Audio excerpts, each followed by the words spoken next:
చిన్నప్పుడు పుట్టినరోజు వస్తుందంటే వారం ముందు నుంచే ఎక్కడ లేని ఆనందం. పొద్దున్నే లేచి రెడీ అయ్యి కొత్త బట్టలు వేసుకుని స్కూల్కి వెళ్ళేవాళ్ళం. అలా కొత్త డ్రెస్తో స్కూల్ అంతా నడుస్తూ ఉంటే వేరే లెవెల్ హ్యాపీనెస్ అనుకోండి. ఆ రోజు స్కూల్లో మనమే హీరో. క్లాస్ స్టార్ట్ అయ్యే ముందు అందరూ బర్త్డే సాంగ్ పాడటం భలే కిక్ అది. తర్వాత బ్యాగ్లో ఉన్న ఆశా చాక్లెట్స్ బయటికి తీసి క్లాస్ అంతా డిస్ట్రిబ్యూట్ చేయడం. ఇయర్ మొత్తంలో ప్రిన్సిపల్ రూమ్కి ధైర్యంగా వెళ్ళేది ఆ రోజే. ఇంకా క్లాస్లో ఆ రోజంతా స్పెషల్ ట్రీట్మెంట్ మనకి. ఆ రోజు నో టెన్షన్స్, నో పనిష్మెంట్స్ మనకి. ఈవినింగ్ పార్టీకి క్లోజ్ ఫ్రెండ్స్ అందరినీ ఇన్వైట్ చేసేవాళ్ళం.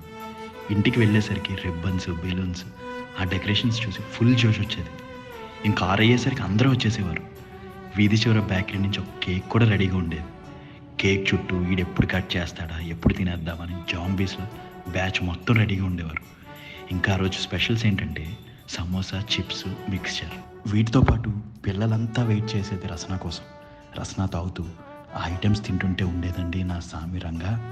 ఇలా హ్యాపీగా డే మొత్తం అయిపోయాక దేవుడా మళ్ళీ రేపటి నుంచి అదే స్కూలు, అదే నార్మల్ లైఫా, మళ్ళీ బర్త్డే కోసం 1 ఇయర్ వెయిట్ చేయాలా అనుకుంటూ పడుకునేవాళ్ళం.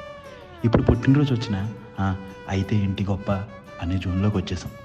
ఏంటో అండి, చిన్నప్పటి ఆ రోజులు తలుచుకుంటుంటే ఏదో తెలియని ఫీలింగ్. బాగుండేవి కదండి ఆ రోజులు.